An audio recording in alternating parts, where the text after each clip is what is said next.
আসসালামু আলাইকুম এভরিওয়ান। আশা করছি সবাই ভালো আছেন। আমিও ভালো আছি আলহামদুলিল্লাহ। আজ আরও একটি নতুন ভিডিওতে আপনাদেরকে স্বাগতম জানাচ্ছি। আমি আজকে আছি ঠিক ম্যানচেস্টার এয়ারপোর্টের একদম পেছনে। আমার পেছনে ম্যানচেস্টার এয়ারপোর্টের রানওয়ে, আর এখান থেকে আজকে আপনাদের সাথে কথা বলবো। আমি মূলত বের হয়েছি একটু ইভিনিং ওয়াকে। আমার বাসার ঠিক পেছনেই, অ্যারাউন্ড 10 মিনিটস লাগে এখানে আসতে। তো লাস্ট কয়েকটা ভিডিওর পর আমার কাছে অনেক বেশি যে বিষয়টি নিয়ে আপনারা জানতে চেয়েছেন সেটি হচ্ছে বর্তমানে ইউকেতে ভিসা রিজেকশন অনেক বেড়ে গেছে। এটার সম্ভাব্য কারণ কী কী হতে পারে এবং ভিসা রিজেকশন থেকে বাঁচতে আমরা কী কী করতে পারি। তাই এই বিষয়গুলোতেই আজকে আমি কথা বলার চেষ্টা করব।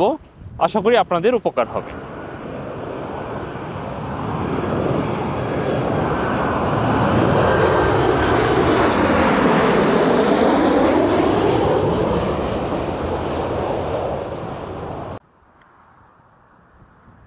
2025 সালে এসে স্টুডেন্ট ভিসাতে এই সামনের সেপ্টেম্বর এবং জানুয়ারি সেশনে 2026 সালের জানুয়ারি সেশনে যারা বাইরের দেশগুলোতে পড়ালেখা করতে যাচ্ছেন বা প্রস্তুতি অলরেডি শুরু করেছেন, তাদের 90%-এরই এখন কনসার্ন হচ্ছে ভিসা রেশিও নিয়ে। আপনারা বড় বড় ইউটিউবার এবং ব্লগারদের ভিডিওতে অবশ্যই শুনেছেন, দেখেছেন যে বাংলাদেশের থেকে বাইরের দেশে ভিজিট ভিসা সহ স্টুডেন্ট ভিসা, বিজনেস ভিসা, সব ভিসা রেশিওই বর্তমানে অনেক বেশি কমে গেছে। তো এটার জন্য আমি ট্রাই করেছি একটু রিসার্চ করার জন্য সম্ভাব্য কী কী কারণ হতে পারে। তো আমি মূলত কথা বলবো স্টুডেন্ট ভিসাগুলো নিয়েই। স্টুডেন্ট ভিসা নিয়ে যেহেতু আমি কথা বলি বা কাজ করি, সো এই বিষয়গুলো নিয়ে আমি ট্রাই করেছি কিছু রিসার্চ করার জন্য। আপনাদের সাথে আমি শেয়ার করব সেই বিষয়গুলো, যে কী কী কারণে আপনার ভিসাটা রিজেকশন হতে পারে এবং এই রিজেকশন থেকে বাঁচার জন্য আপনি কী করতে পারেন। বাংলাদেশ থেকে ভিসা রিজেকশনের অন্যতম একটি কারণ হতে পারে আমাদের দেশের বর্তমান যে রাজনৈতিক অস্থিতিশীলতা সেটি। আপনারা জানেন গত একটা বছর ধরে বাংলাদেশে যে ইন্টারিম গভর্নমেন্ট এবং আদার্স যে ইনসিডেন্টগুলো হচ্ছে, এই বিষয়গুলো নিয়ে আন্তর্জাতিক যে মহলগুলো আছে তারা অনেক বেশি অরিড। সো যে কোনো দেশের জন্যই বর্তমান যে সময়টা বাংলাদেশের যাচ্ছে, এইরকম একটা সময় আসলেই কাম্য নয়। কিন্তু এই সময়গুলো যারা স্টুডেন্ট এবং অন্যান্য ভিসায় যারা বাইরে আসতে চাচ্ছেন, এই সময়টা তাদের জন্য আরেকটু কঠিন। কারণ একটা দেশের ইমিগ্রেশন যখন আপনাকে ভিসাটা দিবে, তখন আপনার দেশের যে বর্তমান সিচুয়েশন এটা নিয়ে তারা অনেক বেশি অরিড থাকে যে আপনি ইউকেতে আসলেন, কানাডাতে আসলেন বা অস্ট্রেলিয়াতে আসলেন, আসলেই কি আপনি বাংলাদেশে আর কখনো ব্যাক করবেন কি না। আপনার দেশের বর্তমান যে রাজনৈতিক পরিস্থিতি, এই পরিস্থিতিতে আপনি কি তাদের দেশেই থেকে যেতে ট্রাই করবেন কিনা যে কোনো উপায়ে। কারণ আপনারা যারা জানেন, স্টুডেন্ট ভিসাতে যখন আপনি অ্যাপ্লাই করবেন, আপনাকে এসওপিটা এমনভাবেই লিখতে হবে, রিজনিংটা এমনভাবেই দেখাতে হবে যে আপনি আপনার দেশে পড়ালেখা শেষে ব্যাক করবেন এবং আপনার দেশের জন্য আপনি কিছু করতে চান। তাই এরকম সিচুয়েশনে যখন একটা দেশের ইমিগ্রেশন দেখবে আপনার দেশের বর্তমান সিচুয়েশন, রাজনৈতিক বলেন, অর্থনৈতিক বলেন, কোনো সাইড থেকেই অগ্রগতির দিকে নাই, তখন তারা এই দেশগুলো থেকে ভিসা রেশিওটা কমিয়ে দেয়, স্টুডেন্ট কম আনতে চায়। আজকে আসলে ওয়েদারটা খুবই উইন্ডি, আর এর মধ্যেই ভিডিওটা শ্যুট করছি কারণ ইউকেতে একটি ঘূর্ণিঝড়ের আভাস এসেছে অলরেডি। সো তার জন্য গত কয়েকটা দিন ধরেই ওয়েদারটা খুবই উইন্ডি, যার জন্য আপনাদের কথা শুনতে হয়তো বা একটু অসুবিধা ফেস হতে পারে। পরবর্তী যে বিষয়টা নিয়ে আপনাদেরকে সতর্ক থাকতে হবে সেটা হচ্ছে আপনাদের ডকুমেন্টগুলো। আমরা যখন ডকুমেন্টেশনগুলো করে থাকি, দেখা যায় ডকুমেন্টের যে কোয়ালিটি সেটা অনেক ক্ষেত্রেই মেনটেন করা হয় না। আপনি জানেন যে বাংলাদেশ থেকে অনেক বেশি ভিসা বা আদার্স ইনসিডেন্ট হয়েছে, যেগুলো নিয়ে আসলে এখন আন্তর্জাতিক মহল অনেক বেশি চিন্তিত। সেটা হচ্ছে ফলস ডকুমেন্টেশন। লাইক বেশিরভাগ ডকুমেন্টেশনই অনেকেই প্রোভাইড করেছেন। এটা স্টুডেন্টরা অবশ্যই করেন না, অন্যান্য ভিসায় অনেকে আসার চেষ্টা করেন যাদের মূল ইন্টেনশন পড়ালেখা না, বরঞ্চ হয়তো বা ইউকেতে বা আদার কোনো কান্ট্রিতে তারা সেটেলমেন্টের জন্যই বেশি উদ্গ্রীব, কোনোভাবে তাদের আসার জন্যই তারা ফলস ডকুমেন্টেশনগুলো প্রোভাইড করে থাকে ইমিগ্রেশনে, এবং এগুলো ধরাও পড়েছে। এই পরিস্থিতি থেকে বাঁচার জন্য আপনারা যে ডকুমেন্টেশনগুলো দিবেন অবশ্যই চেষ্টা করবেন ডকুমেন্টের কোয়ালিটিটা যেন ভালো হয়। ডকুমেন্টের যেই স্ক্যানিং বা অন্যান্য ফরম্যাট, এগুলো ইউকে ভিআই থেকে অথবা আপনার ইমিগ্রেশন থেকে যেভাবে চাচ্ছে আপনি সেভাবে দেওয়ার জন্য খুব হাই গ্রেডের হাই কোয়ালিটির স্ক্যানার ইউজ করবেন। পরবর্তীতে যে বিষয়টা সম্পর্কে আপনাদেরকে সতর্ক থাকতে হবে সেটা হচ্ছে ল্যাঙ্গুয়েজ টেস্ট। আমাদের দেশসহ অন্যান্য দেশে বেশ কিছু ল্যাঙ্গুয়েজ প্রফিসিয়েন্সি টেস্ট আছে, IELTS, OIETC, দেন MOI, তারপর পিটি, অনেক কিছু এক্সাম আছে। তবে এই এক্সামগুলো সম্পর্কে বর্তমানে ইউকেভিআই অনেক বেশি কনসার্ন, কারণ এই এক্সামগুলো যে সেন্টার তাদের বিভিন্ন ইনসিডেন্টের জন্য এবং ডকুমেন্ট জালিয়াতির জন্য এই এক্সামগুলো বর্তমানে একটু সন্দিহান হয়ে পড়েছে ইউকেভিআইয়ের জন্য। তাই আপনারা চেষ্টা করবেন অবশ্যই একটা অথেন্টিক সেন্টার থেকে IELTS এক্সামটা দেওয়ার জন্য। এছাড়া অন্যান্য যে সহজ পথে আপনারা আসতে চান, সেপ্টেম্বর এবং জানুয়ারি ইনটেকে আমি আপনাদেরকে রিকোয়েস্ট করব এই বিষয়গুলো থেকে অ্যাভয়েড থাকার জন্য, কারণ ইউকেভিআই অন্যান্য যে সার্টিফিকেট প্রফিসিয়েন্সি ল্যাঙ্গুয়েজ টেস্টগুলো আছে এগুলোকে খুব ভালো মতো বর্তমানে অ্যাকসেপ্ট করছে না। আপনারা চেষ্টা করবেন IELTS যেহেতু একটা জনপ্রিয় এক্সাম এবং এটার বিশ্বস্ততা অনেক বেশি, এই পরীক্ষাটাই দেওয়ার জন্য এবং ভালো একটা স্কোর নিয়ে আপনারা আবেদন করার প্রস্তুতি নেবেন। আরও একটি খুব গুরুত্বপূর্ণ বিষয় হচ্ছে আমাদের ব্যাংক স্টেটমেন্ট শো করাটা। সো ব্যাংক স্টেটমেন্টের ক্ষেত্রে আমাদের দেশে যে বিষয়টি হয়, ব্যাংক লোনের মাধ্যমে অনেক এই ব্যাংকের যে স্ট্যাবিলিটিটা, আপনার যে ফান্ডিংটা সেটা শো করে থাকেন, কিন্তু এই বিষয়টা বর্তমানে ইউকেভিআই সহ ইংল্যান্ড, কানাডা, অস্ট্রেলিয়ার যে কোনো দেশেরই বলেন না কেন, ইমিগ্রেশন অফিসারদের কাছে বা অফিসের কাছে এই বিষয়গুলো আর অজানা না। তারাও বিষয়গুলো জানে। কারণ কি, আমাদের দেশের বেশিরভাগ স্টুডেন্টের ক্ষেত্রে যেটা হয়, তারা বাইরে আসার পরে তাদের টিউশন ফিটা যথাসময়ে দিতে পারেন না এবং এই বিষয়গুলো লেন্দি হতেই থাকে। পরবর্তীতে এমনও হয় অনেকের দেখা যায় যে স্টুডেন্ট যে আইডিগুলো সেগুলো ব্লক করে দেওয়া হয়, স্টুডেন্টশিপ বাতিল হয়ে যায়। তখন ইউনিভার্সিটিগুলো কোশ্চেন করা শুরু করে, মেইল করা শুরু করে যে আপনি তো টাকা দেখিয়েছেন, আপনার ব্যাংকে টাকা দেখিয়েছেন, তাহলে আপনি এই মুহূর্তে কেন টাকা দিতে পারছেন না। সো এভাবে তখন তারা কোয়েরি করতে থাকে এবং এই প্রত্যেকটা ইনফরমেশনে কিন্তু তারা ইমিগ্রেশনে পাঠায়। আর এই ইমিগ্রেশন থেকে এজন্যই বর্তমানে ব্যাংক স্টেটমেন্টের বিষয়টিকে খুব গুরুত্ব সহকারে দেখা হচ্ছে। আপনারা যেই ব্যাংক অ্যাকাউন্টের মাধ্যমে আপনাদের স্টেটমেন্টটা দেখাবেন অবশ্যই চেষ্টা করবেন আপনার টাকাটা, যে বড় অ্যামাউন্টের যে টাকাটা ঢুকবে বা আপনি যদি যেভাবেই নেন না কেন টাকাটা, আপনার আত্মীয় স্বজন, ব্যাংক বা যেভাবেই লোন বা আদার্স যেভাবেই নেন না কেন, টাকাটা চেষ্টা করবেন একটু প্রিভিয়াস ডেটে 28 দিনের আগেই ঢোকানোর জন্য। এবং যে অ্যাকাউন্টটা আপনার থাকবে সেই অ্যাকাউন্টের ট্রানজ্যাকশনগুলো আপনারা অথেন্টিক দেখানোর চেষ্টা করবেন। লাইক ছোটোখাটো কিছু ট্রানজ্যাকশন, বড় ট্রানজ্যাকশন খুব একটা না করাটাই ভালো।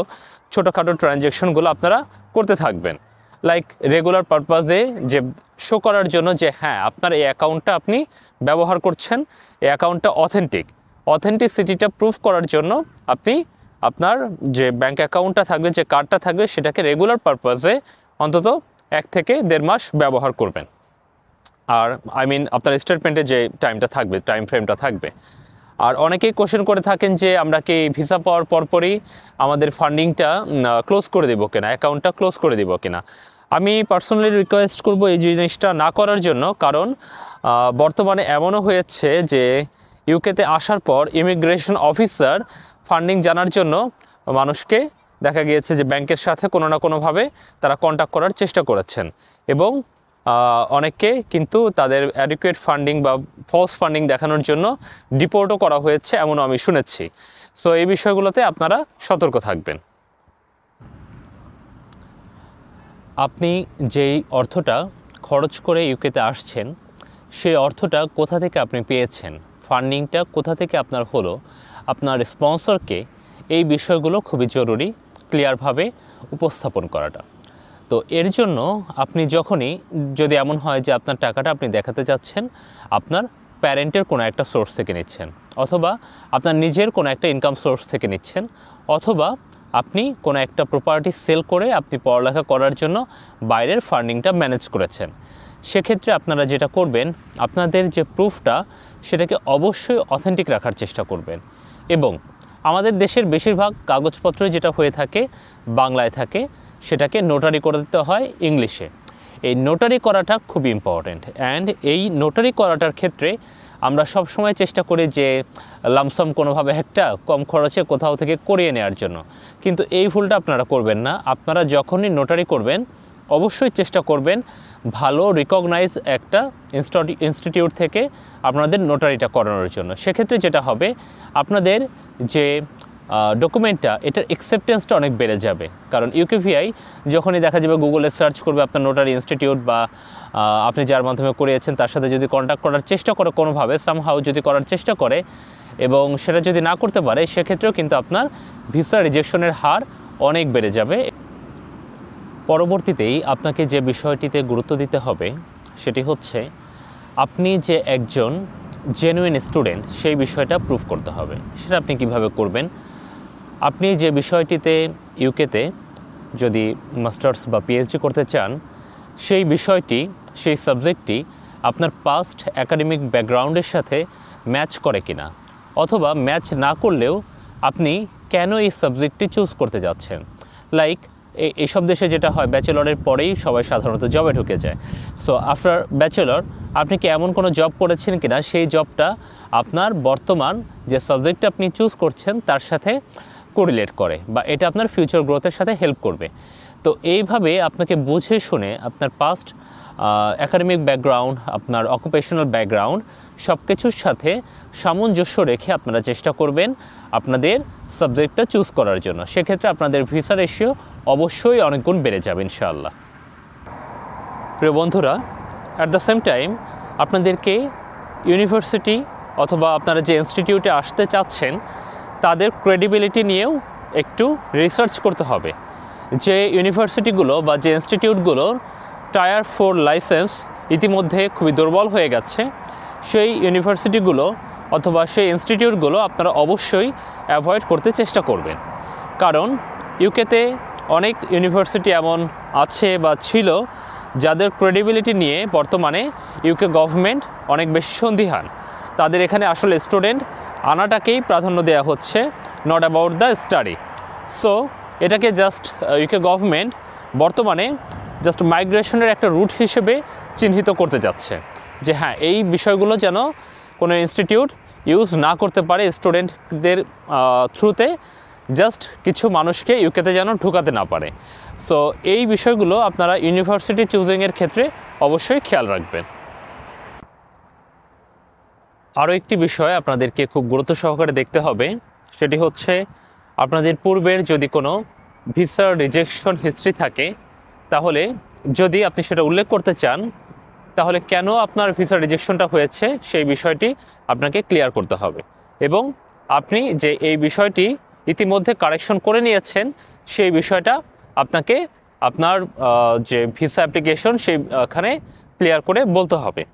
একই সাথে আপনি যদি পূর্বে কোনো কান্ট্রিতে থেকে থাকেন, এবং সেটা ইউকে হতে পারে বা ইউকের বাইরে যে কোনো কান্ট্রিতে, এবং সেখানে যদি আপনি কোনো কারণে ওভারস্টে করেন অথবা আপনার কোনো ইলিগ্যাল কোনো কিছু করে থাকেন, লাইক আপনি যদি কোনো ক্রাইম বা কোনো কিছুর সাথে জড়িত হয়ে থাকেন, সেক্ষেত্রে কিন্তু আপনার ভিসা রিজেকশনের চান্স অনেক বেশি বেড়ে যাবে। তাই সবসময় আপনাদেরকে চেষ্টা করতে হবে, যারা এখন বাইরে আছেন অথবা আসার চেষ্টা করছেন, এমনও হতে পারে যে আপনাকে ইউকে থেকে অন্য কোনো দেশেও ট্রান্সফার হওয়া লাগতে পারে, কারণ আপনি এখানে যে সবসময় থাকবেন ব্যাপারটা তো তেমন না। সেক্ষেত্রে আপনারা অবশ্যই চেষ্টা করবেন আপনাদের যেই ইমিগ্রেশন হিস্ট্রিটা আছে, যে ভিসা স্ট্যাটাস যেটা আপনারা পাচ্ছেন, সেটাকে সবসময় ক্লিয়ার রাখার জন্য।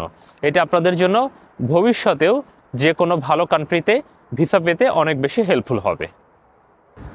প্রিয় বন্ধুরা, আপনারা যে ইউনিভার্সিটিতে অ্যাপ্লাই করছেন সেই ইউনিভার্সিটি থেকে আপনাদের বেশিরভাগ ক্ষেত্রেই দেখা যাবে ইন্টারভিউয়ের জন্য কল করবে। মোস্ট অফ দ্য ক্ষেত্রেই আপনাকে এটা ফেস করতে হবে।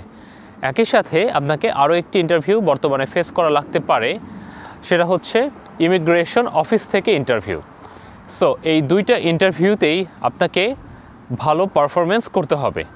লাইক আপনি ইউনিভার্সিটি ইন্টারভিউটাকে গুরুত্ব দিলেন, ইমিগ্রেশন ইন্টারভিউটাকে গুরুত্ব দিলেন না, বা আইদার এটা অপোজিটও হতে পারে, এমন করা যাবে না।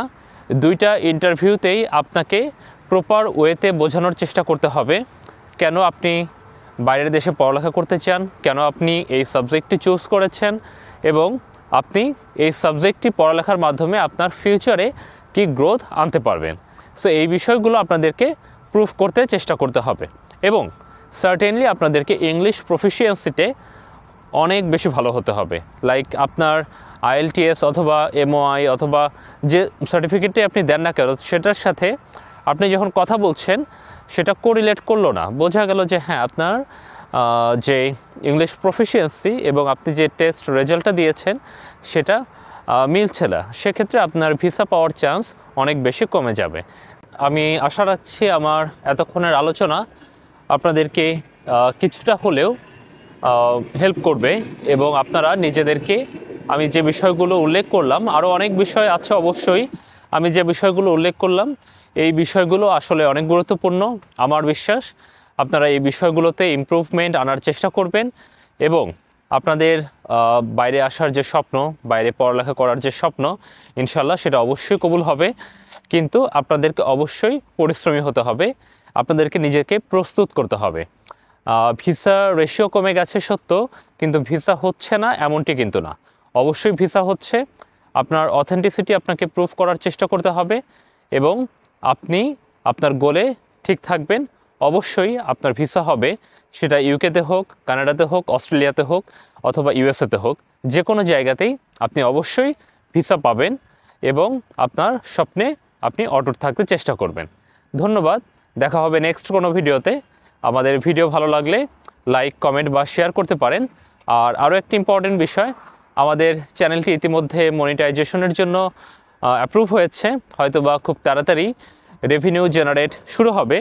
তাই আমাদের একটা উদ্যোগ নিয়েছি যে আমাদের এই চ্যানেল থেকে যে ইনকামটা আসবে সেটা আমরা খরচ করব বাংলাদেশের সুবিধাবঞ্চিত কোনো শিশুর পড়ালেখার পারপাসে।